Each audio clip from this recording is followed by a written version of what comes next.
Welcome, focused learners, to this explainer. Today we're targeting 3 tiny words that are secretly responsible for massive point losses in competitive exams.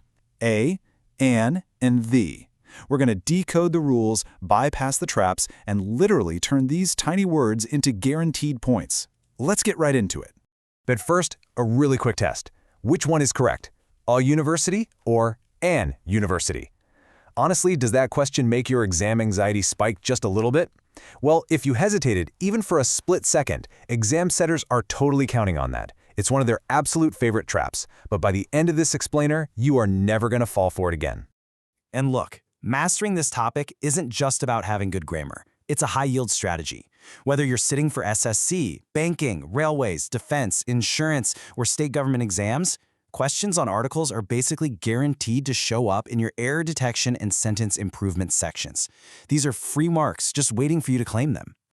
Here's our game plan for today. First, small words, big exam mistakes. Then, the secret of a and an. After that, mastering the definite article, followed by beware the zero article traps. And finally, we'll wrap up with the ultimate error detection quiz. Section 1. Small words, big exam mistakes. Let's establish exactly what we're dealing with here. Articles are simply words we use before nouns to signal if we're talking about something specific or something general. We've got our indefinite articles, and an, which we use for general things or when we're mentioning something for the very first time.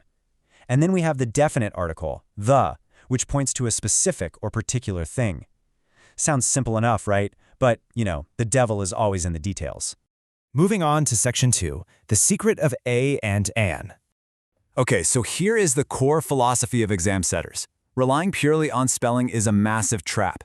Your ultimate cheat code? Listening to the sound. The absolute golden rule you have to remember is that articles depend entirely on sound, not spelling. Exams will constantly try to trick your eyes, but you need to trust your ears. Let's break down the first major myth. A lot of us were taught back in school, just use an before A, E, I, O, U, right? Well, saying an university or an European is actually completely wrong. Why? Because when you say university or European, you're actually making a U sound. That's a consonant sound. Therefore, the correct usage is always a university and a European.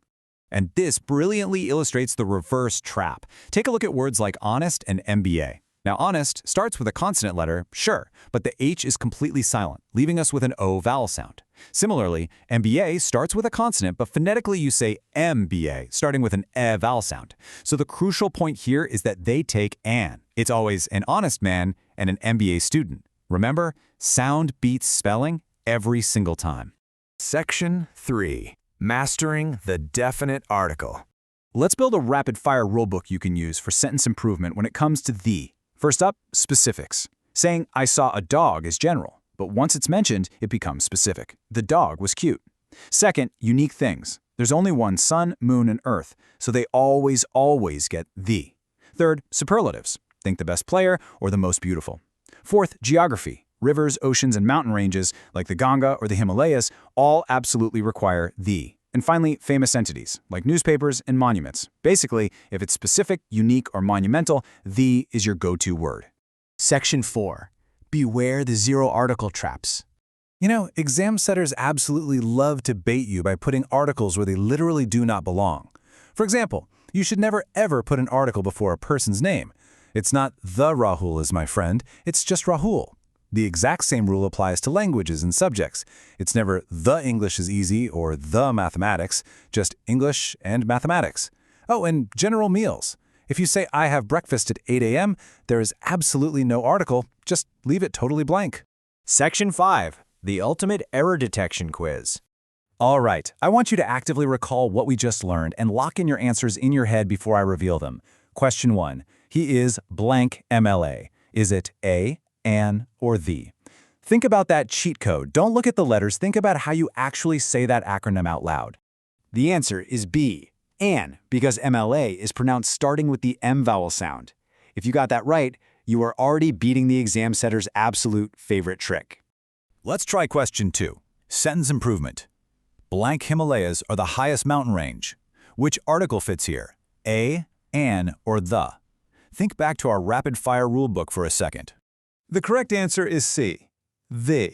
Remember, mountain ranges fall under our specific geography rules, so they always take the definite article. It's the Himalayas.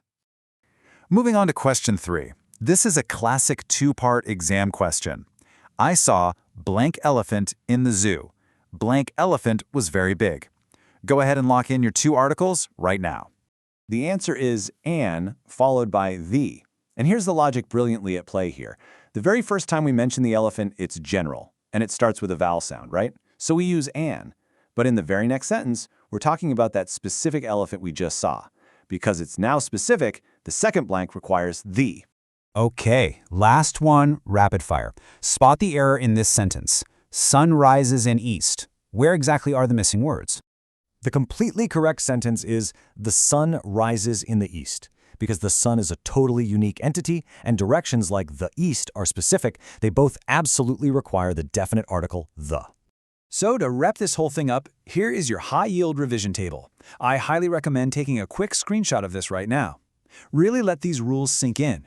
Remember, A comes before a consonant sound, N comes before a vowel sound, and the is strictly reserved for specific, unique, or repeated things. If you internalize this table, you've essentially cracked the code for any article-based questions. I want to leave you with this final thought. Now that you know sound completely beats spelling, and that exam setters actively try to trick your eyes, how many points have you been leaving on the table in your past exams? Keep this sound over spelling cheat code in your back pocket during your next practice test, and just watch your accuracy soar. Thanks so much for focusing in with me today on this explainer, and keep learning.